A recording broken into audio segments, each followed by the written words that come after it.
I'd say that we are now going to go real in that we're going to hear first person. If Paul Taylor and Walter Goldschmidt and Ernesto Galarza were here, they would have been able to speak. We have to, in some ways, reconstruct that. Thank goodness Trudy knew everyone, so she'll pick this up in a few weeks as well. Paul Taylor was an extraordinary scholar. It's hard to put him into a category. I would say that Goldschmidt and McCandless were pretty traditional and did the kind of rigor that you would expect. But the others, and including our speaker tonight, Don Villarejo, were different, extraordinarily in special ways. Sometimes I think of a combination of action research, adult education, and community organizing. There's a lot of different words there. Galarza himself tried to name his work in different ways. And we're going to hear what happens when you try to problem solve and close the distance between those institutions that are producing knowledge far from the problem and people who want to actively engage in problem solving.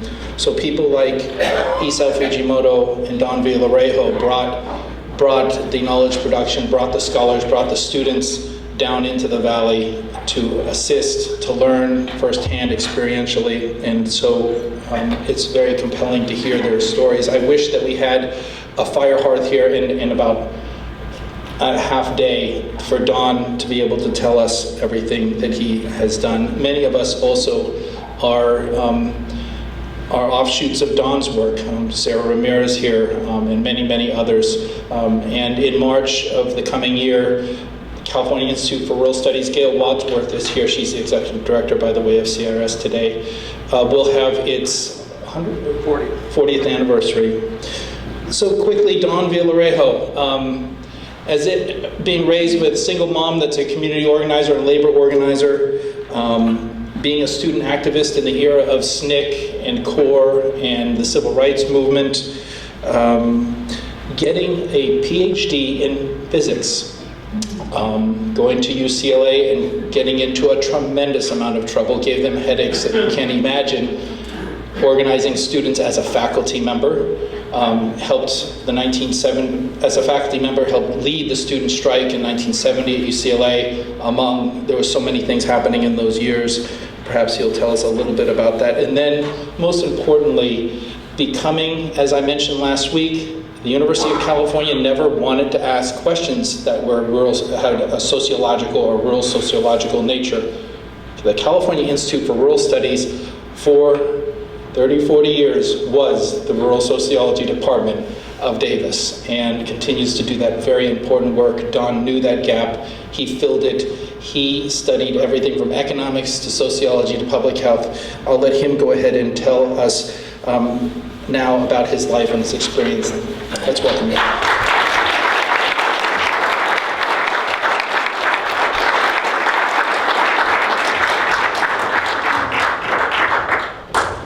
Well, after that, I think I should just sit down.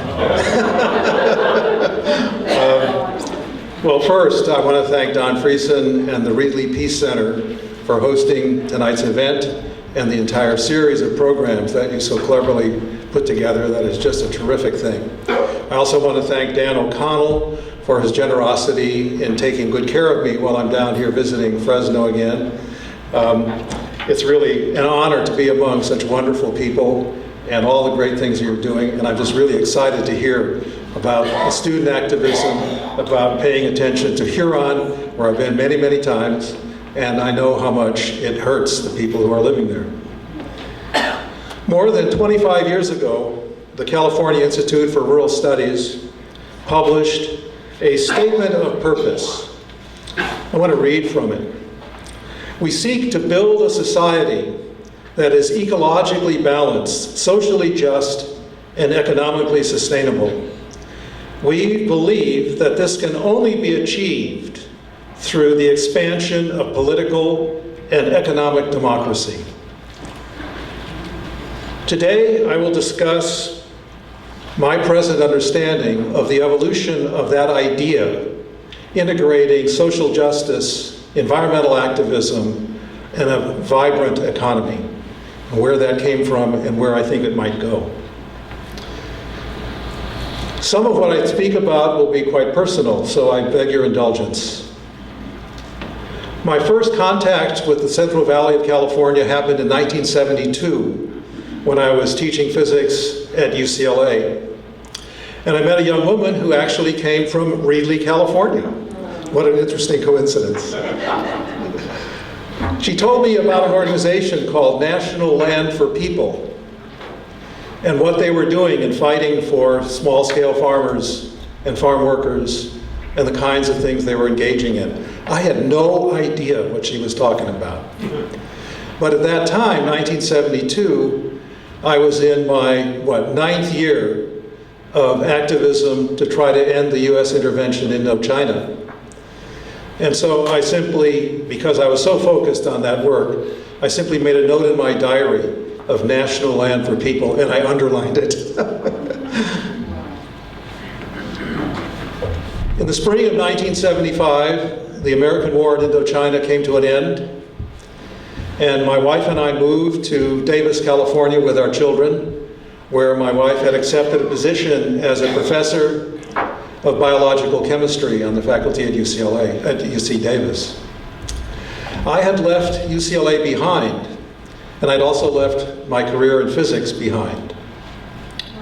If I can explain a little bit about those moments in my life, it really came down to being frustrated in a way at the limitations of the academy and the frustrations of my own impatience in dealing with it, which sometimes got expressed in ways that made my wife unhappy, but also offended quite a few people, such as at a meeting of a convocation on the campus of UCLA during that 1970 strike, I was invited to speak to these 15,000 or so students and faculty who gathered, try to calm things down. There were 12 TV cameras in front of me from all the major national chains. And I looked at that and I threw away my script and I said, on strike, shut it down, let's stay on strike until the damn war ends. As you can imagine, that was not well received by my department chairman. But it came from the heart. It's just one of these things, you just don't think carefully about what you're doing. And I just went over the top, and that was that. So I was unhappy with the notion of pursuing this academic career. I wanted to become much more engaged in social justice, in the peace movement, and trying to bring some of the discipline of rigorous research to the world of political activism. Now you can imagine at that time, knowing what the 60s were like and the early 70s, that it wasn't really a good fit to have a rigorous scientific perspective with yippies and hippies, and in fact, I was accused of being a competence freak, which I actually took as a compliment. But as a physicist, I learned some really valuable analytical skills.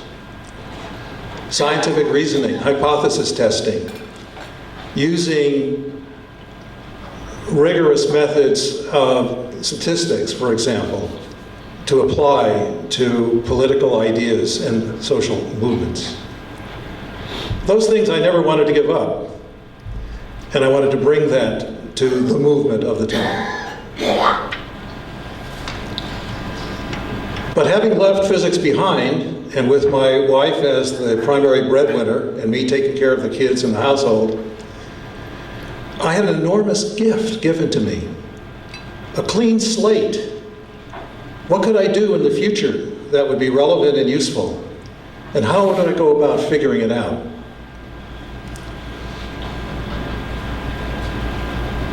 I began as a volunteer for a statewide electoral campaign to oppose Senator John Tunney's re-election to the United States Senate. And the renomination would have occurred in the spring primary of 1976. I talked with people in Davis and rapidly concluded that this town of Davis was not really representative in terms of the demography of the population of what was going on in Yolo County as a whole. That Yolo County was very different than Davis and quite apart from it. And so I persuaded the folks that I had linked up with that I wanted to open the campaign office in Woodland, the county seat, because in my mind, that was the real Yolo County, not Davis. The first day I opened that office, a gentleman came in and confronted me. He said, "Who the blank are you, and what are you doing in my community?"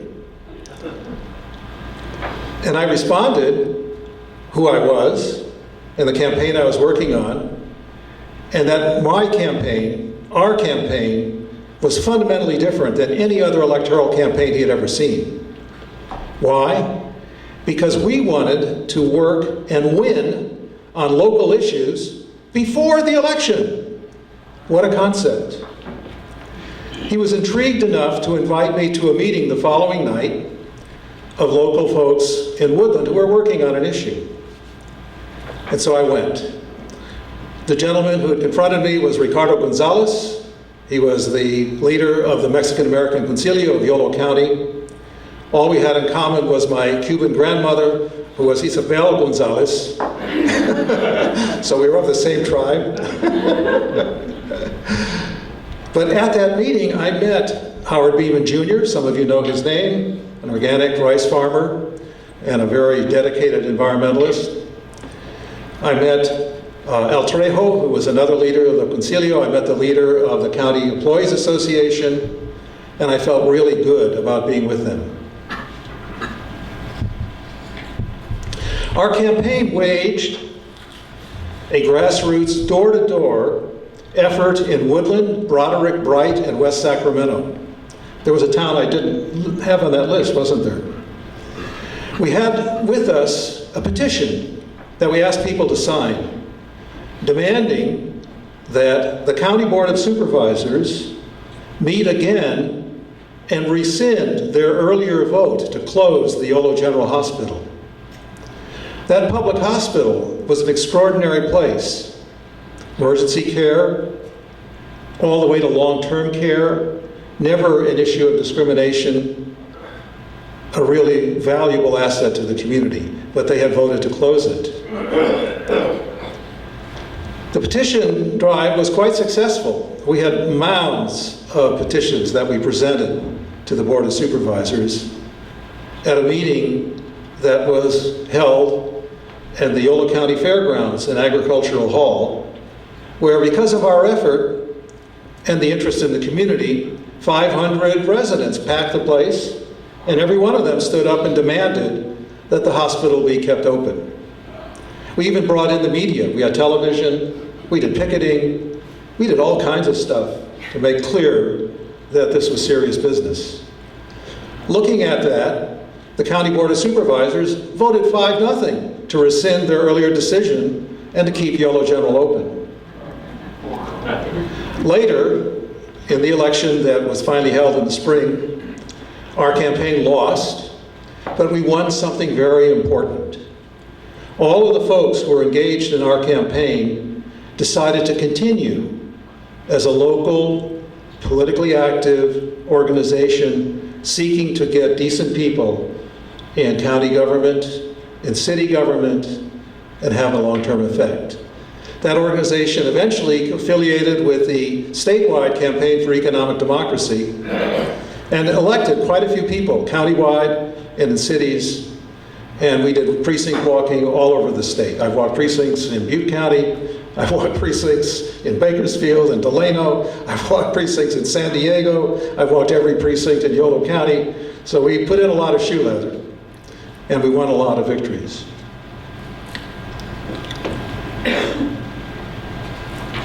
Following that experience with Yolo County, I decided I need to broaden my perspective and learn more. So I volunteered to work for the United Farm Workers Union and went to La Paz. And just about 40 years ago this month, was teaching the staff and organizers some of the basics of agricultural labor economics. I didn't mention it, but my first published papers were in 1960 and 63, were on economics. I was always interested in economics. I studied it, I had classes in it, and I enjoyed it immensely.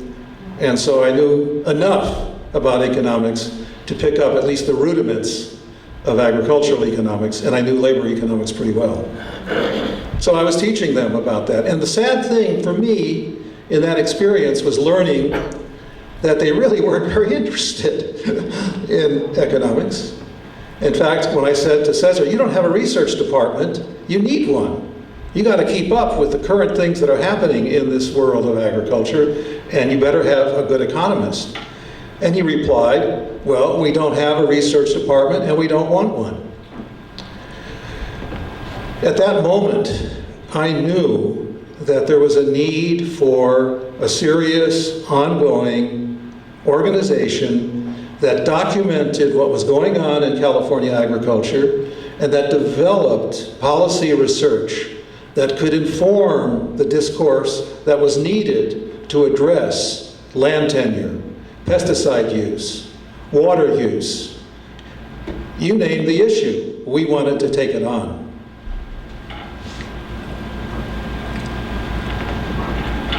That initiative campaign that I worked on with the UFW was defeated in the November 1976 ballot, and so we parted company.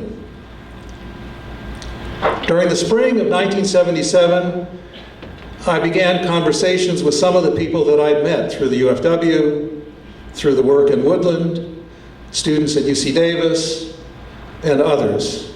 I met Isao Fujimoto. I have to tell you just a little story about meeting him. Somebody called me and said, Don, you know, you're really interested in this stuff, aren't you? And I said, well, yes, I am. And they said, you gotta meet Isao Fujimoto. And I said, great, I'd love to. Well, where is he? Well, there's a party tonight for him, it's his birthday. And where's that? And they told me on Linden Lane, I think it was 890 Linden Lane in Davis. And so I went there, I was a little bit late, I had to put the kids to bed. I come in, and the floor of his living room was just packed with young people. And he was sitting in a chair. And one by one, each of these young people got up and talked about what they were doing. Starting a food co-op, starting a farmer's market, starting a farm, doing things that he had talked about and that they had been inspired by his work. What a birthday gift. So I met Isao. But I gathered people together to talk about what we might possibly do along the lines of the thoughts I was having. And a few of them decided that, yeah, we could seriously work on this. So Paul Barnett, Catherine Bertolucci, and myself decided we would start some point in the future, we weren't exactly sure when, the California Institute for Rural Studies as a public education, 50c3, tax-exempt research and education organization. But we'd also start the California Agrarian Action Project as a membership 501c4 organization, not tax-exempt, and able to engage in both lobbying and grassroots lobbying in an unlimited way. Now, you just can't go around willy-willy and say, okay, let's start two organizations. I mean, that can't make real sense if you're really serious about it and you want it to last.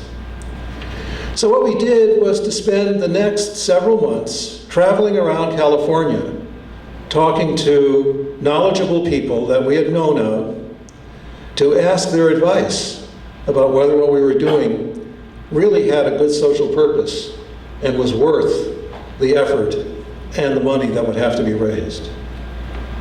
The first person we went to was Paul Schuster Taylor in his office in Berkeley. And he was not well, he kind of shuffled in. I realized last night that he was probably 2 years older than I am now at that point, but that's another story. At any rate, he was extremely generous with his time. and was very patient with us and as sharp as a tack, despite his frailty. When we told him we wanted to look at land tenure, farm labor, reclamation policy, all those issues, he was so delighted. He said, do it. It has to be done. Because he knew there was nothing comparable like it in California at that time. Next, we visited George Ballas in Fresno. We slept on the roof of the Reality Tour bus the night before. And that following morning, George took us to the West Side, and I'd never been there. This was my first time. We visited Mendota, El Porvenir. He showed us a whole lot, just in a relatively short time. And when we came back to his office to chat some more, at the end of the conversation, he said, this is a terrific thing. We're focused on what our goals are as National Land for People. You guys want to take on the whole thing, don't you? We said, yeah. And he said, we'll do it. Go ahead. But Don, keep every piece of paper, because you'll never know when something on that piece of paper might turn out to be really important at some future moment. Now, my wife has always regretted that I took it to heart, as have my staff and colleagues over the years. But you know.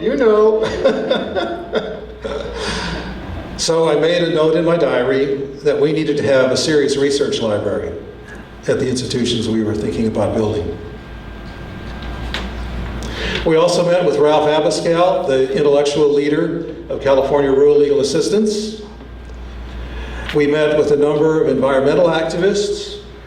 We met with, of course, Izao, with Michael Perelman up at Cal State Chico, with Robert Vanden Bosch, whose book, The Pesticide Conspiracy, opened my eyes to biological control. You have to remember, I knew nothing about this field, really, and I had a whole lot to learn. But learning from those kinds of experts was invaluable. Every one of them encouraged us to go forward. In the end, we formally incorporated the California Institute for Rural Studies and the California Agrarian Action Project. But we did something else. And I haven't ever talked about this publicly, so bear with me. The question is, how do you start from nothing and build two organizations? We came up with a creative financial model as well as committing ourselves to organizing. We recruited people from the Friends of the Farm Workers of Yolo County. We recruited people from the Campaign for Economic Democracy. We recruited other people. But that's not the way you really build an organization. You build an organization by finding fresh people, new people, people who've never been involved, and encouraging them to participate. That's what you do. But the money thing, that was tough. So what we came up with was a, shall we say, creative financing model. Paul and Kathy were hired by the Institute for Rural Studies on a half-time basis to conduct research, writing, and public education. They volunteered to become full-time activists with the California Agrarian Action Project. And to make everything legal, we had completely separate boards of directors. We had completely separate accounting records. I made everybody fill out timesheets for each day, what they did specifically at the Institute for Rural Studies, so there could never be a question about the fact that these were, in fact, separate legal organizations. And that was a model we used until finally the Agrarian Action Project figured out how to raise enough money on its own to be able to continue. And they did. And they eventually merged with the California Association of Family Farmers to become known as the Community Alliance of Family Farmers today, CAF, and quite a successful organization. The California Agrarian Action Project achieved what I would call notoriety in 1979, when California Rural Legal Assistance, with the California Agrarian Action Project as the lead plaintiff, sued the University of California and the regents and individual named officers of the university for conflict of interest, for supporting with public funds research that benefited the largest farms without adequate attention to smaller farms, to organic farmers, to farm workers, and ignoring the requirements of the Morrill Act and the Hatch Act. We became known as Luddites, organic farming, small farmers. You can't do that. Big is better, more productive. So we were kind of scorned. We also thought that the UC Blackwelder tomato harvest machine, which was developed at UC Davis, was so expensive that most small farmers couldn't even buy with a down payment. And so the notion was emerging that we were trying to end the development of technologies. Nothing could be farther from the truth, but nevertheless, that's the paintbrush.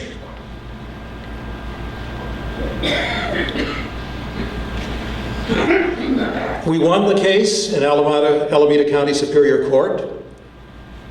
And by the way, one of the deans who we sued much later in years told me, "Don, if we ever come up against you again, we're going to get better lawyers."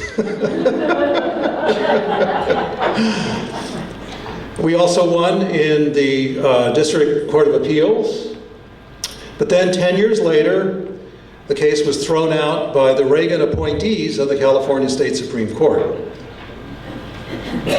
While the case ultimately lost, along the way, the university quietly created the Small Farm Center, the Sustainable Agriculture Research and Education Project, the Integrated Pest Management Program, and finally assented to the student demands for the Student Experimental Farm, which exists to this day. And in 1990, they even agreed to start the Agricultural Health and Safety Center to address the occupational risks of farmers and farm workers. So in the end, we got a partial victory, in my mind. They never agreed to address the economic needs, the employment circumstances of farm labor. A few years after that lawsuit experience, the Kellogg Foundation came to me and said, "We'll put $5 million on the table if you could persuade the University of California to place 5 cooperative extension agents to address farm labor in the largest ag counties in the state." So I took on this Herculean task. I visited 12 different offices of Co-op Extension up and down the valley. I persuaded a few of them that it was worth considering. I did persuade all 4 of the regional directors to support it. I got faculty behind it. And when we went to the office of the university, Lowell Lewis, who was then the deputy, came out, and without looking at anybody else, he looked straight at me and he said, "Don, the university is not a democracy." And I knew right away we lost, and we did. They wanted no part of it. So even though I had this big check in my hand, even that wasn't good enough to have them think seriously about serving this large constituency of rural people that are required to be served under federal law.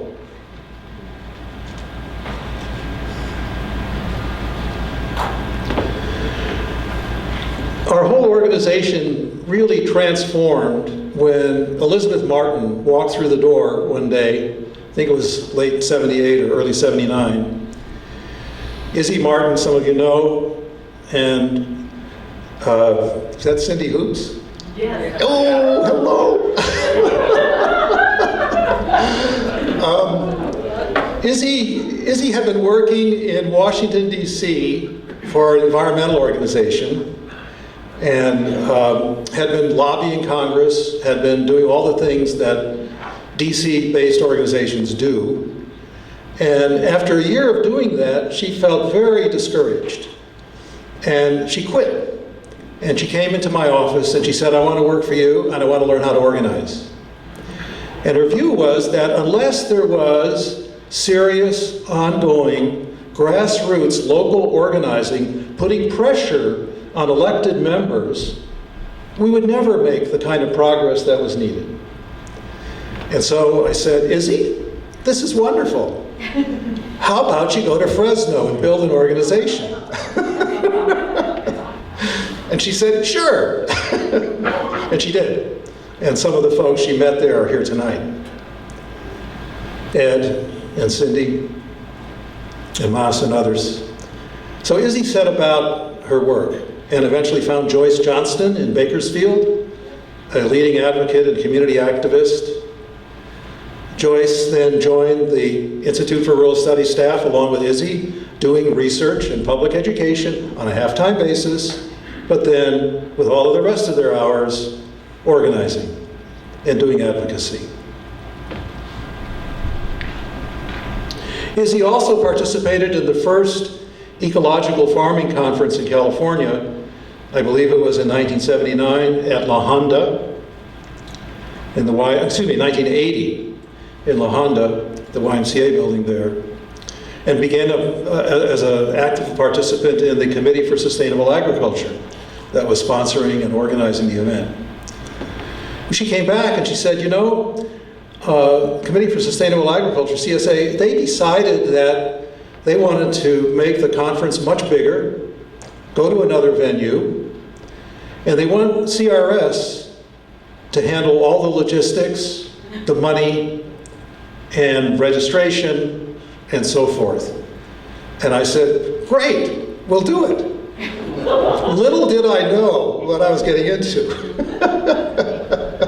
And the reason they asked us is that the Committee for Sustainable Agriculture had not incorporated. They did not have tax-exempt status. They did not have an office. They did not have a phone. They did not have any of the rudiments. We had all of that. And we had a stable staff. We could answer the phone. We had a bank account that was actually flush. We could do what was needed. And so I, as a volunteer, and Izzy and her part-time work, and our student work-study employees handled all of that work for the first Ecological Farming Conference at Asilomar. And a few months before the conference, Drew Rivers, partner in Full Belly Farm, came into the office and said, Don, yeah, we want you to be the keynote speaker. Okay.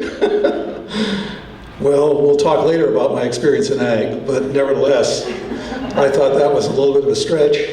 But I said, sure. And at that meeting, and Izzy and I and others had talked about what I should say well before, we formulated a concept and idea. And as the climax of my speech, I said, our goal here today should be to stand up and announce that we wanted to build an agricultural system that was environmentally balanced, socially just, and economically viable. And it wasn't something that was, spontaneous out of my head. It was something that just emerged as kind of a consensus of where we were going. We had worked on farm labor, we had worked on small farms, and we were trying to figure out how to make it all work. To my knowledge, that was the first time in a public meeting in California that I know of that the integrated notion of those ideas were enunciated. And the response was incredible. Everybody stood up and applauded and thought it was fantastic. So that's how it came about. Now then there's the hard part, making it happen in some real way. The actual first appearance of CRS in a public meeting for the general public was at an event in Sacramento to consider proposed regulations to implement the 1902 Reclamation Act. As you know, in 1977, National Land for People won the famous court case. The Department of Interior was directed to finally promulgate regulations to implement acreage limitation, which had never been done, which is why the biggies got away with all the things they did. And so, under federal law, you promulgate regulations, they have to be reviewed, there has to be public hearings, et cetera, et cetera. As it turned out, I was the first person to sign up to speak at that hearing in Sacramento. And I made what I thought was an absolutely compelling case for acreage limitation and that the regulations were great. At the end of which I was roundly booed by just about everybody in the room, mostly rice farmers and other ag industry people. So I thought that was interesting. What a great start. And a little bit later, Howard Beeman Jr. stood up and also supported acreage limitation. And at the end of the day, we were the only two in the room to stand up and vocal support for the regulations to implement acreage limitation. So I had a clear idea of what we were contending with. Meanwhile, I set about my first serious research effort at the Institute for Rural Studies in studying the Census of Agriculture, and I'm a kind of a geek who studies the Census of Agriculture publications in detail. I discovered that the total number of farms enumerated in California in the 1974 Census of Ag was equal to the numerical sum of the number of farms in all of the counties. Now, as somebody working at the UFW, I knew that Bruce Church, Bud Antle, many of the big vegetable companies had winter operations in Imperial County, and some had it in Arizona near Yuma. So I said, something's weird, doesn't quite add up. So I called the Department of Commerce that ran the Census of Ag in those days, spoke to the right person, and he said, oh yeah, if there are farms in non-contiguous counties, but separately managed, no matter who owns them, they are treated as separate farm businesses in the Census of Agriculture. And I said, whoops. So with that verification, I knew I was onto something. I had no idea how big the discrepancy might be. So clearly the measure of size concentration in ag in California was off. It would be understated. The question is, how big is the error? So I had this totally wacko idea, which was, with a very generous gift to the Institute for Rural Studies from a Yolo County ranching family, I was able to take 12 months to go to every county in the state, go to every USDA office, go to the county recorder, the county assessor, look up all the documents I needed to identify both the name of the business, its address, and the cropland acreage, and determine how much of that land was owned and how much of that land was leased, which I thought were important variables. And when we got done with this, the error was huge. You have no idea how big the error was. Moreover, we found a whole bunch of other things. We found that the largest farms leased the majority of their land, particularly in vegetables and berries, because land for that is very expensive. The profit margin is very small. Why spend an enormous amount of capital in a risky business with a small profit margin? It makes no sense. So if you lease it, then you don't have that capital investment to worry about. We also found that nearly all of the largest farms were family businesses that had become very successful in the growth of California farming over the decades. Only a tiny handful were non-farm multinational corporations. So the favorite environmentalist or other critic of ag, who would always say, oh, there was a big bad corporations, had no clear understanding that Heydrich Farms in Yolo County, with 22,000 acres of tomatoes and melons and rice and wheat, was a bunch of Heydrich family members. And the same for the Wallaces, and the same for the Andersons. Those are the 3 biggest farms in Yolo County, and that's an example of what I meant. So the result was really quite interesting.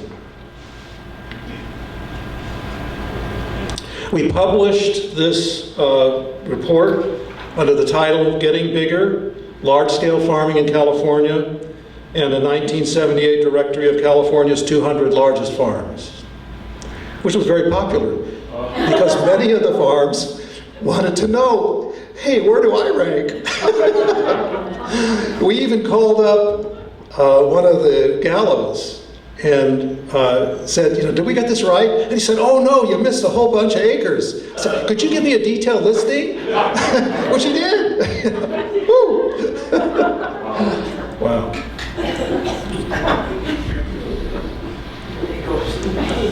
Meanwhile, Congress had moved very quickly to scuttle the acreage limitation of the 1902 law. As you know, the 1982 Reclamation Reform Act really destroyed the heart of the law. But it did have a couple of features that I felt were quite interesting. The 960 acre limit on owned land eligible for federal subsidized water, and the so-called hammer clause, if you leased more than 160 acres, you were also limited only to that amount, 160 acres worth of federally subsidized water. So there were 2 measurable things in that law that seemed to me to be worth looking at. So I moved to farmland ownership. I had studied farm operatorship, but only in this sort of gross way. What about farmland ownership? So I managed to get my hands on assessors' records and other records from all of the counties and began scribbling on 3x5 index cards. And I had the help of a lot of work-study students from UC Davis, because I had discovered that we could pay them twice what they were getting on campus because the university picked up half the tab for the wages. So we only had to pay the same as what they had been paid, but they got twice. So we got some really smart people, including Andrew Munn, who's a farmer in this area. In the end, I probably had 55,000 3x5 cards covering the South Valley. I told you I was a crazy guy. Wacko. And at that point, I realized that we really had to learn how to deal with this through a mainframe computer. The PCs were just coming out, the Trash 80 was just coming out, but they were really not of sufficient capacity to do what we needed to do. And so I discovered that a nonprofit, public benefit, tax-exempt organization could apply to the UC Davis computer system to get access, and we were approved. So I solicited a donation for a computer terminal and a dedicated phone line, and we were in business. I also got a grant from the Ford Foundation to fund the work that looked at, in detail, 10 irrigation and water districts in California, looking at both land ownership and simultaneously farm operatorship from the point of view of the 1982 Act. And guess what? We found large-scale non-compliance, particularly in the Westland Water District. Shock. But we documented, again, with primary source records only. We went to the horse's mouth, so to speak, to get records from the grant deeds, from other documented sources, and we cited them all in what we wrote. As a result of that report, I was invited to testify before the United States Senate Committee on Water and Power, and the subcommittee chaired by Senator Bill Bradley, who is a very big man. You remember, he's a basketball player. And he had a full-scale, life-size poster of himself as a ball player on the inside of the door of his office. I'll never forget that. And we did talk a little bit before the hearing about some of his interests. And he said, you guys in California, you got all the processing tomatoes. In New Jersey, where Campbell's Soup had its major plant, we used to grow processing tomatoes, but you guys took it all away from us. And I said, you know why? And he said, why? I said, free water. as well as flat land, as well as no rain in the summer, as well as other factors, but nevertheless, free water. And he understood, and he was very supportive. I did something else there. I'm running a little late, so I'll just wrap it up quickly, but don't hurry, no hurry, okay. I had obtained copies of the audited financial statements of the J.G. Boswell Company for 7 consecutive years. They had submitted these documents in connection with their application to create a profit-sharing plan for employees. And it turned out they were required under California corporate law to do this. So through the Department of Corporations, I got photostat copies, there was not even real Xerox in those days, photostat copies from the Department of Corporations. And so I brought this stack to the hearing, and I asked Bradley if I could submit them for the record at the conclusion of my testimony. And he smiled and said, absolutely, this would be a terrific addition to the record. Sounds great. When I flew back home to California, waiting for me at my desk was an urgent letter delivered by Senator Bradley's office. Senator Bradley informed me by letter that an attorney for the Boswell Company had approached him at the end of the hearing and said that Villarejo had not shown that these were authentic. And because he hadn't proved that they were authentic, they could not possibly admit it to the federal record. It was supplied by the Department of Corporations from their own auditing. Well, never mind. But anyway, that's how quick those guys move. I mean, they knew I was going to be speaking, they knew who I was, and they were sure to move on that. Kind of interesting experience.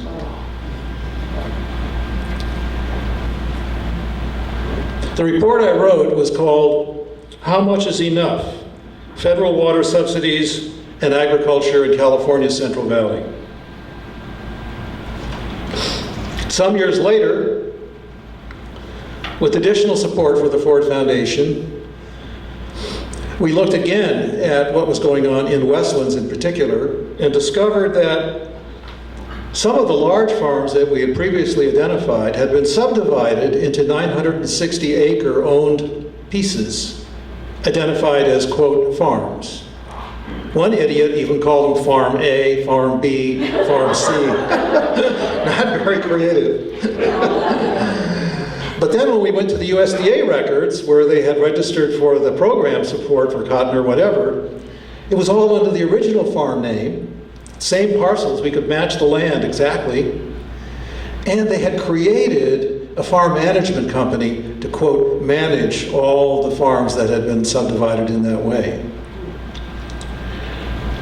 And so Judith Redmond and I produced a report called Missed Opportunities, Squandered Resources, Why Prosperity Brought by Water Doesn't Trickle Down in California's Central Valley. And once again, I got to testify before Congress.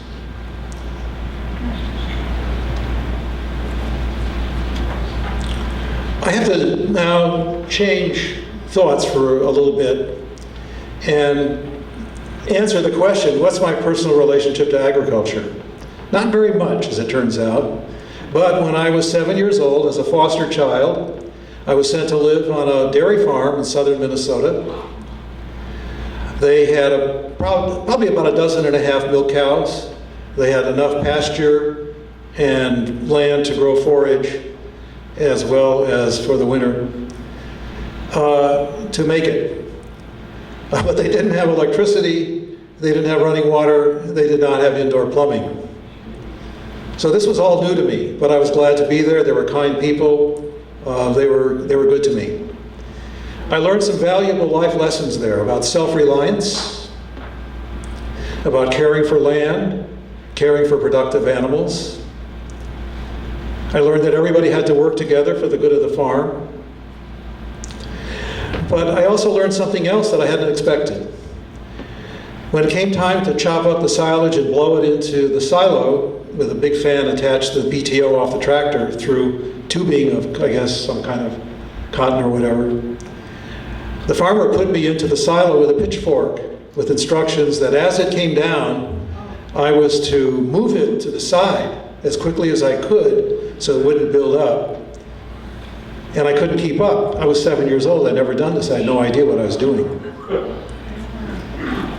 And gracias a Dios, it built up into a little pyramid, blocked the opening from the tubing, and then went all the way back to the PTO and shut everything down. So I was saved. Today, in the state of Minnesota, it's illegal for a child under the age of 12 to be in a silo. He made a mistake, and he knew it. He didn't bawl me out. I was very apologetic. I thought I was doing terrible work. I thought it was all my fault and so forth. But he never said a word. But a week later, I was sent back to Chicago. I think in the end, he was embarrassed, and I think he felt that he really couldn't handle the responsibility if something really bad had happened to me. So he did the right thing.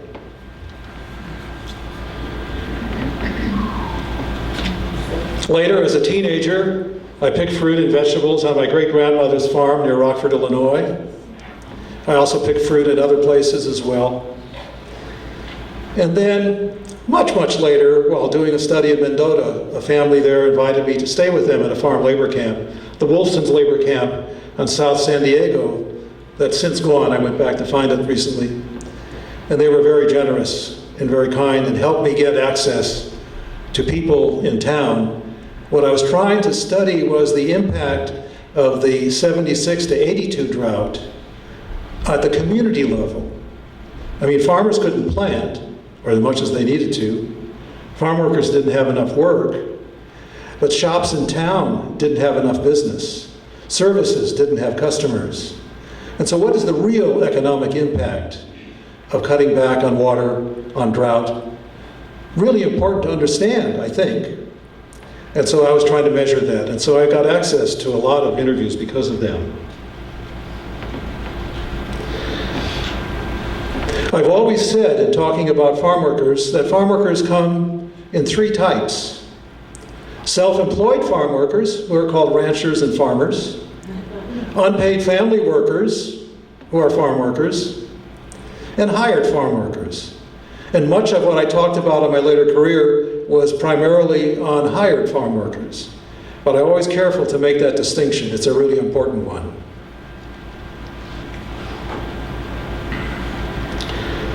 I want to close by some reflections on some friends who are no longer with us, who helped me enormously to learn and to understand.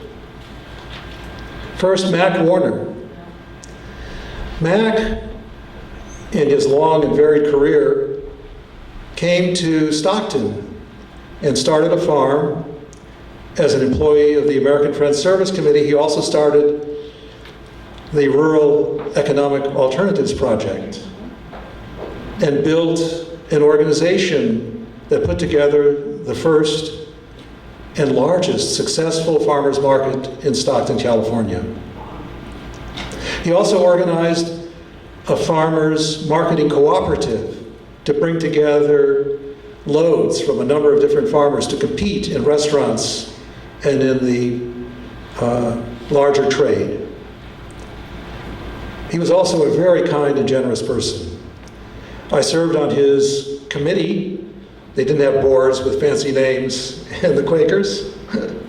But I have to tell you one funny story, with apologies to people who might be offended. But the group of this committee met on a Monday night, and I was at 7 o'clock in Stockton. So after my full work day, I would drive in the rush hour down to Stockton, be there for the meeting, and then we go through the meeting, Quaker methods, Quaker style, and then finally would end and I go back home. Well, one night it was getting on to 11 o'clock, and people wouldn't shut up. And Sister Mary from the diocese was sitting next to me, and I leaned over to her and I whispered in her ear, "Sister Mary, if I move to adjourn, will you second?" She said, "Do it." So I moved to adjourn. She said second. I said, "Call the question," and we were out of there. Mac turned to me at the end of the meeting. He said, "Did I hear a vote at a Quaker meeting?" And I said, "Did that happen here?" We kind of winked at each other. We knew. because I didn't get home till 1 o'clock and had to get up to go to work. Mac was a great and generous man. Clive Knowles, a name that probably nobody has ever heard of. Clive was a labor organizer for the United Packing House Workers and a close friend of my stepfather. And in 1957, when I was 20 years old, he came to visit Chicago from El Centro, California. He had been in El Centro to try to organize the Agricultural Workers Organizing Committee in the packing sheds of the lettuce. And in those days, you may remember, lettuce was harvested, brought to the edge of the field, and then packed in ice for shipment and preservation while being shipped. It's called iceberg lettuce as a result. And as it turned out, in the Dannenberg Ranch, Clive had succeeded in building an organization of shed workers, mostly US citizens actually. And they decided to strike and do a sit-down. And what was extraordinary about that sit-down is that the braceros, and Clive knew them by that name, joined the sit-in of the shed workers, which had never happened before.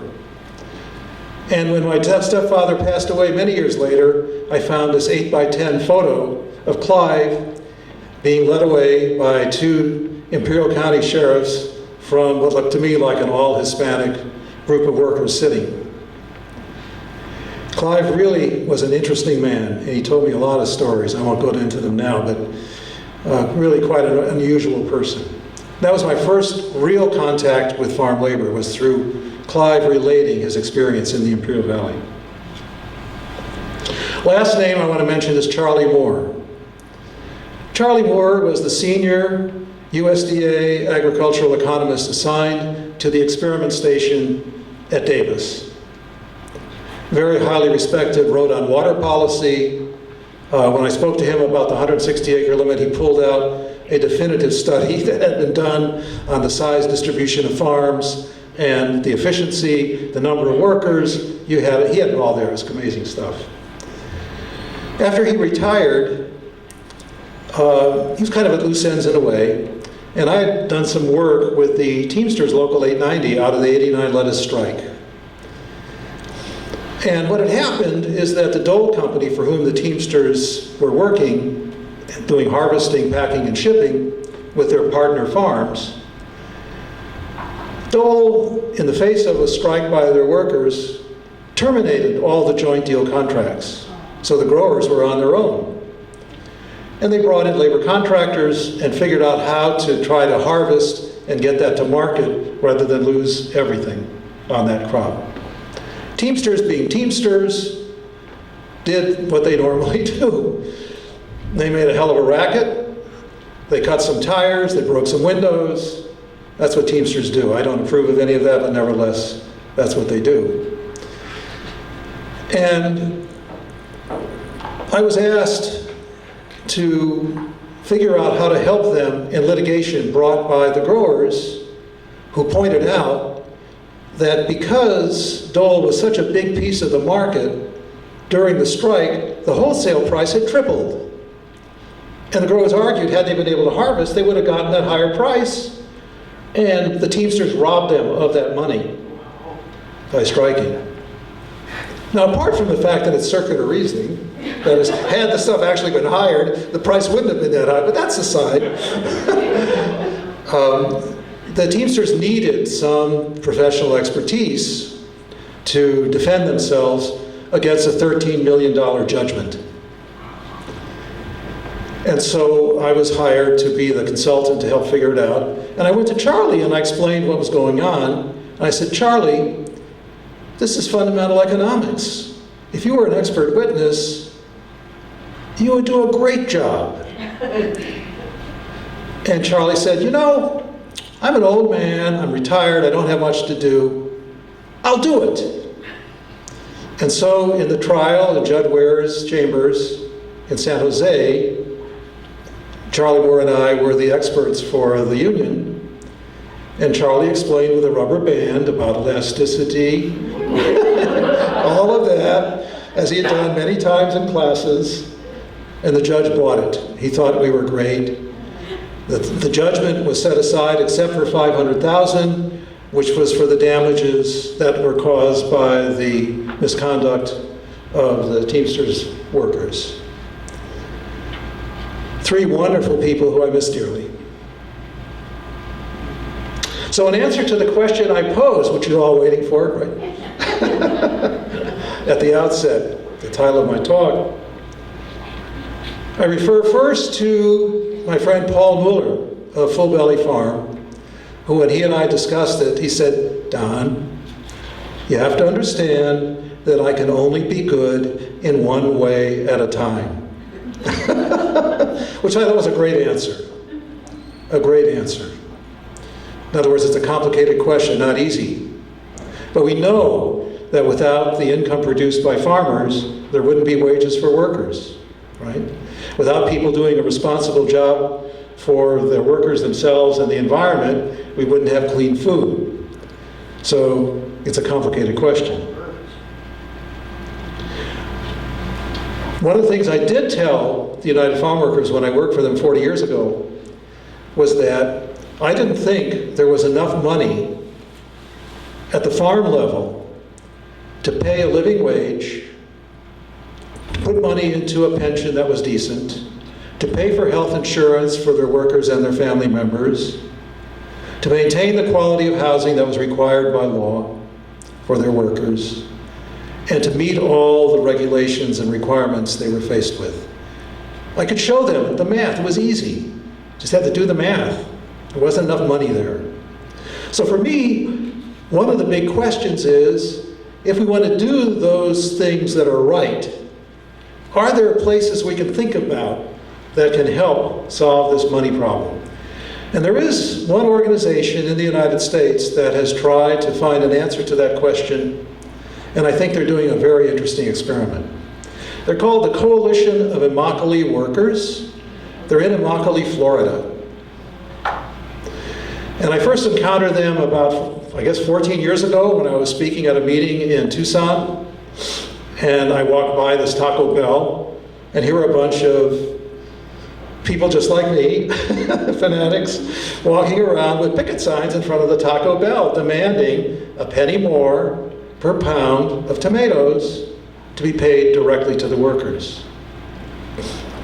And I said, well, I don't know of much tomatoes being grown in the Tucson area. And they said, oh no, they're in Florida.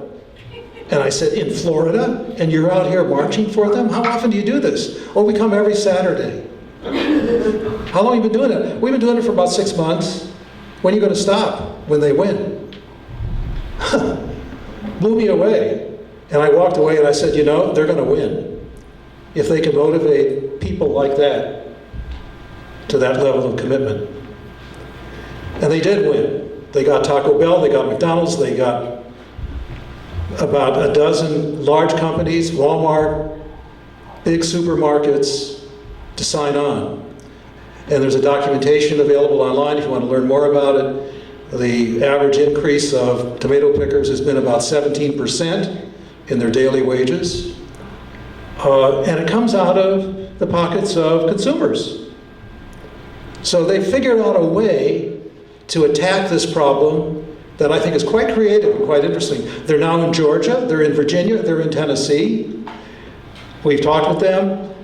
They want to expand into other commodities as well. Very interesting experiment. Because if consumers can be persuaded to pay more so that farm workers live decently and have the things that workers should have, I'm all for it. So then, the original question being, can we help create an ecologically sound, economically viable, and socially just agriculture? And my answer is, maybe. But it depends on you, and you, and you, and you, and me, and a lot of others to make it happen. Thank you very much. It's really a pleasure. I want to tell you that one of the very first times that I met you, because I'm the daughter of farm workers working out in the fields, and I knew that there was something wrong with us. And one of the first conversations I had with you, you told me, you know what? You brought me a CD about a study you've done in Tulare County, and that opened my eyes about why we, the farm workers, and you know, I mean, we don't do it anymore because of the No Child Left Behind and the child labor laws, are suffering what we're suffering now. And that led us, with myself, working for Proyecto Campesino under Pablo Espinosa, to actually get out into the communities and talk to people about what's happening, you know, and raise awareness. And today, now, we have other groups that are working, still raising awareness amongst the farm workers and still talking about being unified and working together for a better tomorrow. And I say it's all thanks to you. So as I walk back to my chair, I'd like to give you a big hug.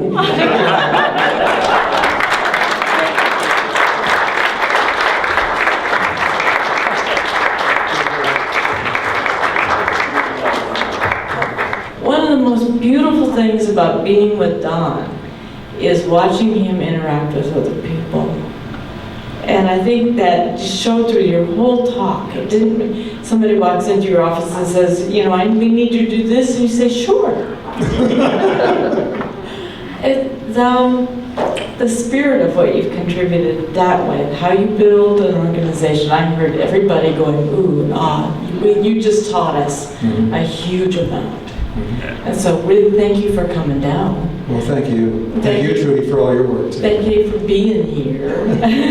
I'll tell a little story about Huron in that moment. Go ahead and tell about Huron. What happened was that we had received a call at the CRS office that there was a strike in Huron.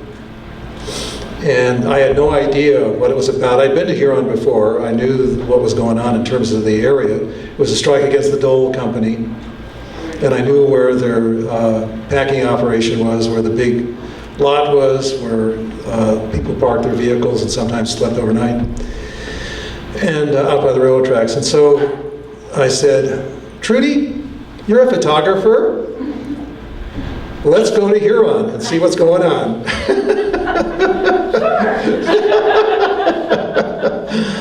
And so when I got out there, I carry a clipboard when I'm out in the field because I need a place to write on. And so I take my clipboard and I start walking around talking to people. That's what I do. You know, where are you from? What's this all about? What do you do? What's your job? You know, just the usual things. And then this large guy with a big cowboy hat and these, you know, Arizona aviator-style glasses and a beard comes up to me and puts his nose right against me, and he says, "Who the F are you?" It was Mike Johnston, who was then a business agent for the Teamsters Local 890 that represented those workers. It was about 1,200 workers in Huron at that time. And I explained who I was. And he said, "Oh, we've heard of you. What are you doing here?" I said, "We're trying to find out." And he said, "Well, you know, we need some help." And I said, "What can I do?" He said, "Well, I think that the water deal is really the central thing of what was going on there. I mean, how can they grow about 5,000 acres of lettuce every spring with just a few companies and one company doing all the harvesting? And isn't there regulations about how much water they're supposed to get?" he said. And he said, "Well, let's try to figure it out." And I said, "Well, we'll have to identify the individual land parcels that are growing lettuce right now. Can you help me do that, Mike?" And so here we are, we're standing with this clipboard of mine on the back of a piece of paper, and he actually had the map of where the crews were going to be going in the course of the roughly 4 to 6 weeks of that harvest. And so I drew on that map, you know, what the section numbers were and so forth and so on. And so we could look into that, and as the Wolf family and others. But it was quite memorable, that whole experience. And Trudy got some great pictures, and we made a story actually in the Rural California Report based on it. So thank you, Trudy. How do we get the workers who grow the food and the owners who have the ground that are not agribusiness giants, how do they survive? Point number one. Sure. Second question, I was interested years ago when I approached the United Farm Workers about helping them structure ways to acquire ground and own it so that they could be owners rather than workers. I was not very gracefully received. And I wondered if there's a contradiction there in terms of shifting the mentality of being a farm worker to a farm owner. Many years ago, I met Valdemar Velasquez, who's a name that some of you may be familiar with. He's a leader of the Farm Labor Organizing Committee, started originally in Toledo, Ohio, organized primarily among processing tomato workers in Ohio, and later on to other things. At the time I met him, he was organizing a boycott of Campbell's Soup, trying to pressure Campbell's Soup into picking up a part of the tab for paying processing tomato workers in Florida a better wage, helping with the costs of medical insurance, and also advocating in support of daycare centers and health centers to be supported partly by the government, that if Campbell's Soup came in and did all of those things, they could then achieve far more than they could ever achieve negotiating with farmers. I thought that was brilliant. And that's exactly what the Coalition of Immokalee Workers is doing. They're basically saying there's not enough money at the farm level to be able to do all the things we need to have done. Let's figure out how to get the money, in this case from consumers, to help support what we need. So the answer to your question is, you're absolutely right. It doesn't pencil out. That's what I tried to persuade the UFW 40 years ago when I was teaching them economics. I did the math on the board. How many workers are there? Da, da, da, da, da. How much does a living wage amount to? Da, da, da, da, da. How much does a pension amount to? How much pension contributions? How much does medical insurance come to? And you do the math. There's no way that we can pay for it out of the farmers. It's possible, not possible. So I think those are creative ways that are being followed to try to address the issue you raise. I don't know where it's going to go. The coalition is very reluctant to become a union. They're very reluctant to expand into areas where they might not be welcome. I've sometimes said that the United Farm Workers Union thinks they have intergalactic domain over all farm workers in the United States. And there's a lot of truth to the way I said that. So they could not come to California as a coalition of Immokalee workers right now. But that can be worked out at some point. With respect to the second question, in 1989, I visited La Paz to have a private meeting with Cesar Chavez. David Runston, who was working for the Institute for Rural Studies at that time, accompanied me.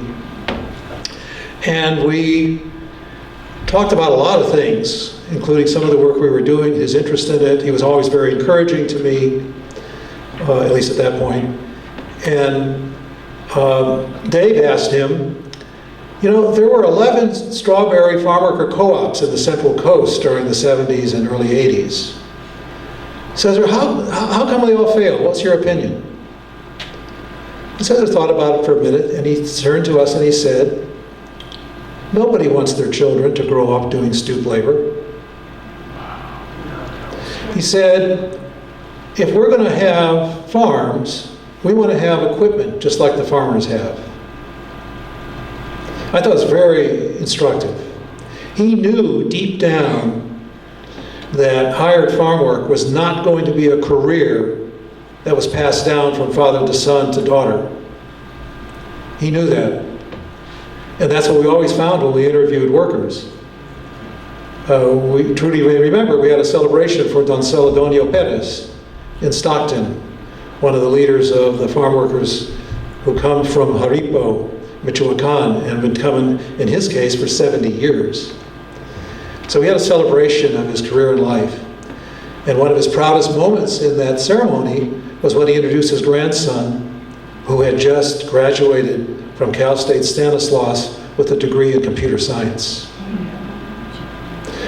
So we know that as some farmers find out, their kids may not want to do farming, and they may leave and do something else.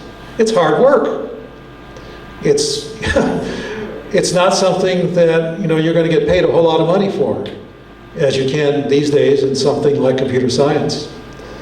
So it's a real tough ongoing question of successorship of farms, as you know.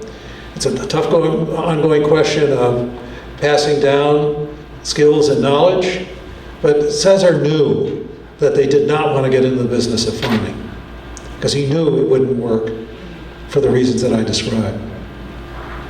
And I feel like the problem that we always come back to is this: in this system there's this need for profit, or else it's not economically viable. The people won't do a job unless there is this profit. And when you put that, that money that has to come to help those workers on the consumer, what ripple effects is that going to have throughout that economy? And is it necessarily fair for even these farm workers who are getting these low wages that depend on cheap food to be paying a higher price? And what I was thinking about there is, what about like a tiered system where based on your income you pay X amount of money for produce, right? Because obviously not everyone can necessarily afford paying these high prices on food. Sure. So what would the economic impact of raising those prices? A nickel or more for a head of lettuce would provide enough money to raise the wages of the people who picked it, packed it, and shipped it by 50%.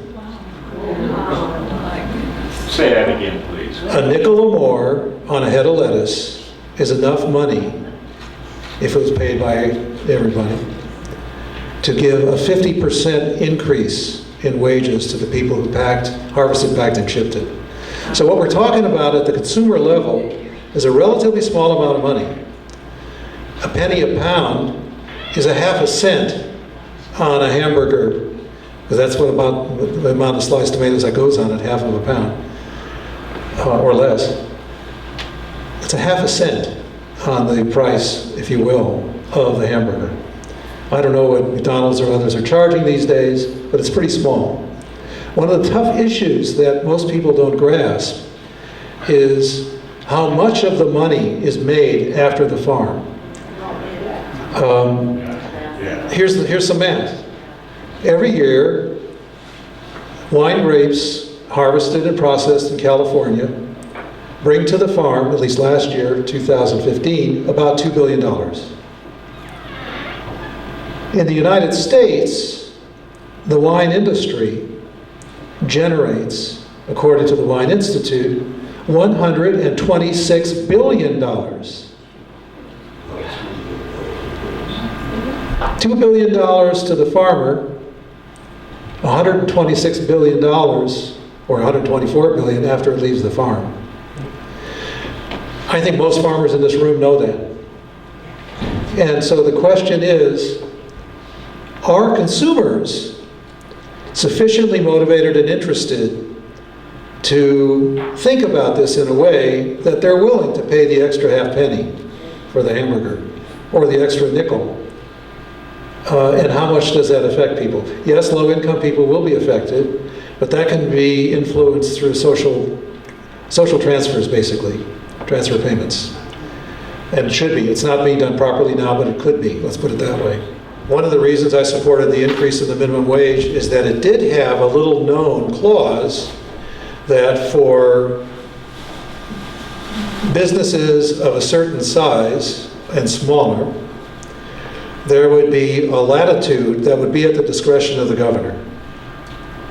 So the pace at which the increase would happen up to 2022 is at the discretion of the governor, adjusted according to what they see the response to businesses. And I assume that includes agriculture. I will tell you that in the Salinas Valley, the Dole Company just raised the pay for field workers by an additional $1 above the amount that was required by law. And why did they do that? They did that because they're having trouble getting enough workers because it's so damn expensive to live over on the coast, that the cost of housing had to be offset in some way.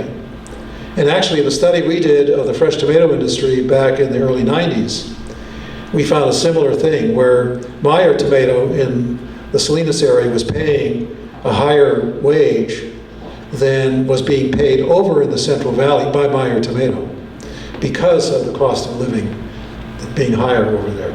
So I know that's not a satisfactory answer to some people, but that's my answer. With respect to the overtime, at the risk of alienating everybody, if you look at the origin of the Fair Labor Standards Act and the National Labor Relations Act, and there's a wonderful book called Fear Itself by an economist that came out recently that has the whole history of the Fair Labor Standards Act. The Fair Labor Standards Act required overtime pay after 40 hours for all workers except agricultural workers and domestic workers. And you read what was said in the Congress in the debate about whether to go forward with it. What was said was, I don't want any N blank maid to be treated better than a white person. That was said when these laws were being considered. So the real reason that agricultural workers and domestic workers were exempted from the Fair Labor Standards Act and from the National Labor Relations Act is that 2/3 of the key committees of Congress that were the gatekeepers of law were held by Southern Democrats who were segregationists. And frankly, in slave times, there were field slaves and house slaves. In Jim Crow times, there were maids and sharecroppers. The resistance to implementing the Fair Labor Standards Act for field workers, farm workers, agricultural workers, and domestic workers comes out of the stain of slavery that still hangs over this country. Amen. Amen. And so my feeling about it goes back very deeply as an activist with a Student Nonviolent Coordinating Committee, with the Committee on Racial Equality, that we were fighting for justice, and that was part of the equation. 70 some odd years before we finally got overtime pay in California for farm workers, I can't accept it. Okay, so there is a question. Is it going to work? I've already read in the farm press that farms are going to leave the state, how terrible it's going to be. I've read in the farm press that farm workers will have less work because instead of working overtime, they'll be laid off to avoid paying the overtime pay. Therefore, they'll be angry because they'll have less pay, et cetera, et cetera, et cetera. I don't know how it's going to play out. But from my point of view, I think it was about time. Now, why not do it everywhere? Why not have every state? Why not have a national law that finally brings justice to the table? I will say this. About 2 years ago, there was a strike in Mexico by strawberry workers and tomato workers. Got a fair amount of attention in the Los Angeles Times. I don't know if the stories made it up here or not. It was a big deal. It was a really big deal. The estimate is that about 80,000 workers were involved.